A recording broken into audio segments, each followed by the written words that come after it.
आदिवासी ईसाई धर्म मानने वाले की डीलिस्टिंग कानून नहीं बन सकती है। आदिवासी ईसाई धर्म मानने वालों की डीलिस्टिंग कानून नहीं बन सकती है इस भारतवर्ष पर। दोस्तों, ये बात मैं आप सबको सच बता रहा हूँ, क्योंकि झारखंड राजधानी रांची पर मेरा और कोई काम धंधा नहीं है। 24 घंटा मैं ऐसा चीज़ों पर मैं रिसर्च करता हूँ, ऐसा चीज़ों पर मैं देखता हूँ, पढ़ता हूँ, समझता हूँ, तब जाके ही हम अपने उभरता झारखंड पर वीडियो फुटेज लेके आता हूँ। आप हमारे साथ बने रहना पड़ेगा, हम आप सबको क्लियर करने वाले हैं। क्योंकि आज की तारीख पर जब 1996 अंतर्गत जो पेशा कानून के दायरे पर जब लोग ये समझ रहे थे कि आदिवासी ईसाई धर्म मानने वालों को बाहर करना पड़ेगा, इस तरह की तमाम मुद्दे को लेकर के जब हमने कुछ रिसर्च कर रहे थे, कानूनी कायदे जब पुराने ड्राफ्टिंग की जो तैयार किया गया है, उन सारे चीज़ों को जब हमने रिसर्च कर रहे थे, पढ़ रहे थे, स्टडी कर रहे थे, तो ऐसे कई खुलासा कर दिए हैं, अर्थात मुझे समझ में आ गया है। बहुत सारे लोगों को लग रहा है हमारे झारखंड पर, खास करके उन लोगों को जो लोगों को गुमराह करने वाले को, कि आदिवासी ईसाई धर्म मानने वालों को डिलीट किया जाएगा, अर्थात आदिवासी सूची से हटाया जाएगा, क्योंकि ये राज्यपाल आदेश देंगे और उनको डिलीट कर देंगे, दूसरा कैटेगरी में रखेंगे, दूसरा जाति पे रखेंगे, दूसरा समुदाय में रखेंगे। सबसे पहले अगर आप समझेंगे ना, ये शेड्यूल शब्द को अगर आप समझेंगे ना, तो आपको वाकई चौंक जाएंगे। क्योंकि झारखंड पर, हमारे भारतवर्ष पर आदिवासी जनजातियों को अपने सरकार की मुख्य धारा से जोड़ने के लिए उनकी शेड्यूल बनाई गई थी, उनकी सूची बनाई गई थी, उनकी सूची तैयार किया गया है कि भैया हम उसको किस तरह से उसके गांव तक हम जाएंगे, किस तरह से उसकी गांव आखिरी व्यक्ति तक हम पहुंच पाएंगे, कैसे पहुंच जाएंगे। इन सारी चीज़ों को लेकर के उसके द्वारा एक शेड्यूल तैयार किया जाता है, शेड्यूल तैयार किया गया है। और आज की तारीख पर इन्हीं जनजातियों को, इन्हीं समुदायों को, इन सारे समुदायों को इकट्ठा करके इनको शेड्यूल ट्राइब करके दर्जा दिया गया है। हमारे झारखंड पर 32 जनजाति है मुख्य रूप से, जो जातियों को समूह बना करके, जातियों को जोड़ करके इनको लगा कि सरकार को कि हमारे झारखंड पर इन लोग आज की तारीख पर अपने सरकार की मुख्य धारा से जो मूलभूत सुविधाओं से वंचित हैं, कई कोसों दूर हैं, तो इनकी हम शेड्यूल बना करके, सूची बना करके एक कैटेगरी में इन सबको डाल दिया गया है, और इसीलिए इन सारे लोगों को शेड्यूल ट्राइब का दर्जा दे दिया गया। और आज की तारीख पर इन्हीं चीज़ों के गांव तक जाने के लिए वही 1996 पिछले बार झारखंड पंचायत अधिनियम 2001 के तहत गांव के आखिरी व्यक्ति तक जोड़ने का काम किया गया था। और आज की तारीख पर हमारे झारखंड पर ऐसे कई खनन है, ऐसे कई सोने की खनन है, सोने की खदान खोली जाएगी। उन सारी खदान, उन सारी प्रॉपर्टी शेड्यूल ट्राइब के दायरे पर आता है, अर्थात उनके इलाके पर आता है। और आज की तारीख पर उन सारे लोगों तक पहुंचने के लिए उनकी कैटेगरीज बनाई गई है, उनकी मुख्य धारा से जोड़ने की प्रक्रिया बनाई गई है। लेकिन ये बात उन सबको समझ में नहीं आ रहा है। और आज की तारीख पर उन तक, आखिरी व्यक्ति तक सरकार की मुख्य धारा से जोड़ने के लिए हर एक कानून कायदे तो बना चुके हैं। अब कहीं भी कोई भी जितना भी हाथ पैर लगा ले, जितना भी हाथ पैर चला ले, आदिवासी सरकार की मुख्य धारा से, उनकी जाल से, उनकी पकड़ से कभी दूर नहीं जा सकते हैं, इतना याद रखिएगा। क्योंकि शेड्यूल जो उनकी सूची बनाई गई है, जो करने की जो शेड्यूल बनाया गया है कि भैया इसके बाद हम ये करेंगे, उसके बाद ये करेंगे, उसके बाद ये करेंगे, उनकी जो शेड्यूल बनाया गया है उन सारे जनजातियों के लिए आज की तारीख पर उनको शेड्यूल ट्राइब की कैटेगरीज में डाल दिया गया है।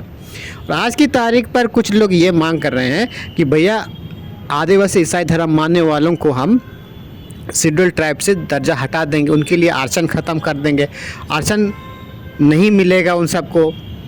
इन सारे चीज़ों को लेकर के कई लोगों को भड़काने का काम करते हैं। ये सारे लोगों शायद हमें नहीं लगता है संवैधानिक विधि विधान प्रावधान को समझते हैं, जानते हैं। बहुत सारे ऐसे लोग होते हैं जो ना जानने की वजह से आजल गागरी चलकत जाए। आप सुने हैं ना, ये हिंदी बातें हैं, हिंदी मुहावरे हैं। इसी तरह की कुछ लोग हैं जो लोग क्या कर रहे हैं, बातें सुना रहे हैं, कह रहे हैं। और आपने एक मुहावरे मैं आप सबको सुनाता, नाच ना जाने आंगन टेढ़ा। ये बात आप सुने हैं? कभी आपने समझा है? पता लगाइए कि ये नाच ना जाने आंगन टेढ़ा क्या है। ऐसे टाइप का लोग हैं जो बिना पेंदी के लोटा लोग हैं, जो किसी के वाक़ा में आकर के लुढ़क जाते हैं इधर उधर। और आज की तारीख पर लोग ईसाइयों को टारगेट किया जा रहा है। मैं आपको बताना चाहता हूँ, डीलिस्टिंग के मुद्दे पर ऐसा हमारा भारतवर्ष में कानून नहीं बनाया जा सकता है, क्योंकि ये व्यक्तित्व अपने व्यक्तित्व पर सवाल होती है। क्योंकि जो धर्म मानने की जो भी बातें हैं, ये एक पर्सनली लॉ है, पर्सनली मैटर है। पर्सनली लॉ के आधार पर कोई भी किसी को अन्य जाति पर या फिर अन्य जगहों पर उनको डिलीट या फिर उस स्थान पर भेदभाव नहीं किया जाएगा। अगर कल की तारीख पर डिलिस्टिंग की कानून बनाते हैं, यही हमारे लोग जाएंगे हाईकोर्ट पर रेड याचिका दायर करेंगे कि भैया हमारे मुंडा जनजाति, हमारे पुराना जनजाति, हमारे ये जनजाति, खड़िया जनजाति, मुंडा जनजाति, संताल जनजाति, उरांव जनजाति लोगों को जाति के आधार पर, धर्मनिरपेक्षता के आधार पर इनके साथ भेदभाव किया जा रहा है। और उनको ये लोग फलाना लोग संविधान के आधार में कानून बनाया जा रहा है, अर्थात ये असंवैधानिक है। अर्थात इन सारे चीज़ों को आप तुरंत खारिज कीजिए, क्योंकि ऑलरेडी संविधान में तो कानून बनाया जा चुका है कि भाई कोई भी किसी स्थान पर जाति, धर्म, लिंग या फिर कोई भी अन्य तरह से भेदभाव नहीं किया जाएगा। लेकिन आज की तारीख पर आप आरक्षण के नाम पर आप जब भेदभाव कर रहे हैं, तो क्या संविधान के खिलाफ ये बातें, ये कानून नहीं बनाई जाएगी? आप यही समझ जाइए, ये कानून ऐसा ही बनेगी अगर डिलिस्टिंग की कानून बनती है तो लोगों को भेदभाव करने के लिए, लोगों को उसके साथ दुर्व्यवहार ना होने के लिए, लोगों को शासन करने के लिए ऑलरेडी तो कानून बना चुकी है, संविधान में ये प्रावधान है। तो इन सारे चीज़ों को होते हुए भी आज की तारीख पर ये डिलिस्टिंग कानून नहीं बन सकती है। सबसे पहले इन सारे मुद्दे पर जाना पड़ेगा, उन सारे सिस्टम पर जाना पड़ेगा, उन सारे कायदे कानून पर जाना पड़ेगा। क्योंकि कोई भी कानून जब बनती है ना, पहले कानूनों को देख के बनाना पड़ता है, उन सारे चीज़ों को समझना पड़ता है। अगर कोई भी एक धारा या फिर 2 पॉइंट अगर कोई भी धारा अगर उल्लंघन हो जाती है ना, वो कानून पब्लिक पर अप्लाई नहीं की जा सकती है, नहीं होगी। एक बात, ये आंदोलन करने की आवश्यकता नहीं है। कई सारे लोग आंदोलन करेंगे कि अगर एक व्यक्ति भी अगर हाईकोर्ट में जाकर के अगर रिट याचिका अगर दायर कर देते हैं ना कि भैया हमारे जनजाति, मैं मुंडा जनजातियों के साथ मैं ये लोग भेदभाव कर रहे हैं और भेदभाव होने के खिलाफ ये लोग कानून बना दिए हैं, तो हाईकोर्ट रोक लगा देंगे उस पर, फिर वो लोग तो रोते रह जाएगा। आज पैसा एक्ट कानून में रोक किसने लगाया? क्या इसके लिए कोई किसी तरह का आंदोलन हो रहा है? आंदोलन हुआ है, लेकिन हाईकोर्ट ने रोक लगा दिया है। इसलिए गैर संवैधानिक तरीक़ा से हमारे भारतवर्ष पर किसी भी व्यक्ति के लिए, किसी भी समुदाय के लिए, ये पर्सनली लॉ के लिए, पर्सनली मैटर पर कानून कभी नहीं बनाया जा सकता है। क्योंकि ऑलरेडी हमारे भारतीय संविधान पर ये प्रावधान है, ये बनाई गई है इन सारे लोगों के लिए। अब इन सारे मसले को, इन सारे कानून धाराओं को आप उल्लंघन करके अब अलग से आप कानून कैसे बना सकती है सरकार?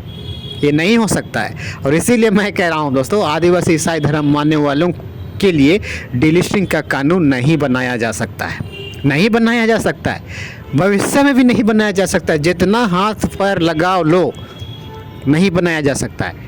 इसीलिए आप स्वतंत्र रूप से रहिए, बेझिझक रहिए, कोई टेंशन नहीं है, क्योंकि विश्राम ऐसा चीज़ों पर स्टडी करके आप सबके सामने उभरता झारखंड पर लेके आता है। भविष्य में कुछ नहीं होगा भैया, नहीं होगा।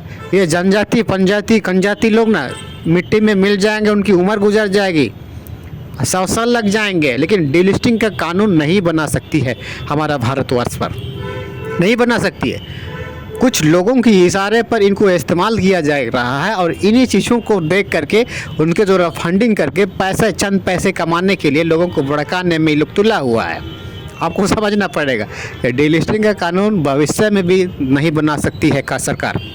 मैं इस वीडियो पर डायरेक्ट कह रहा हूँ, ओपन, उन लोगों की उम्र गुजर जाएगी, अगले 100 साल लग जाएंगे, लेकिन डीलिस्टिंग की कानून हमारे भारतवर्ष पर आदिवासी ईसाइयों को आरक्षण से भेदभाव करने के लिए, आदिवासी ईसाइयों की आरक्षण को ख़त्म करने के लिए, जनजातीय लिंग के आधार पर, व्यक्ति के आधार पर, नाम के आधार पर या फिर समुदाय के आधार पर हमारे भारतवर्ष पर आदिवासी ईसाई धर्म मानने वालों को कोई भी किसी तरह से भेदभाव नहीं किया जाएगा, और ना भेदभाव होने वाली कानून हमारे भारतवर्ष पर बनेगी, ना ही कभी बन पाएंगे, क्योंकि ऑलरेडी संविधान में ये सारे चीज़ों पर अमेंडमेंट हो चुका है।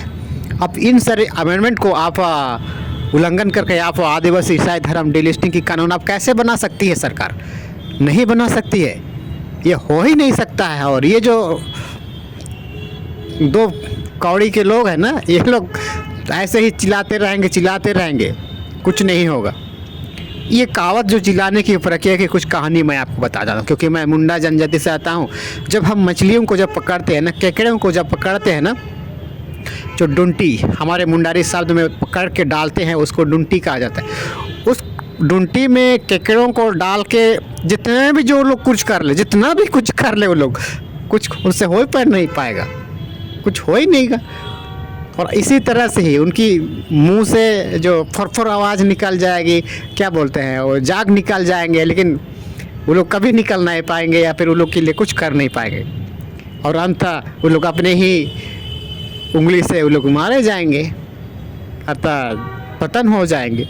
इस तरह से उन सारे लोगों की कहानी मैंने बता दिया है, और इसीलिए मैं कह रहा हूँ दोस्तों, आदिवासी ईसाई धर्म मानने वालों के लिए डीलिस्टिंग का कानून कभी नहीं बनाया जा सकता है। तो ये जानकारी आपको कैसी लगी? अगर ये जानकारी आपको अच्छा लगा है ना, थोड़ा सा इस वीडियो को शेयर कर दीजिए, ताकि हमारे जितने भी ईसाई इंडस्ट्री के लोगों के सारे ग्रुप पर शेयर कर दीजिए, ताकि हम विश्राम ऐसा चीज़ों पर ध्यान दे करके, पढ़ करके, लिख करके, समझ करके, कानून दरदापाओं को ध्यान पर रख करके हम आपके सामने वीडियो लेके आते रहते हैं। धन्यवाद।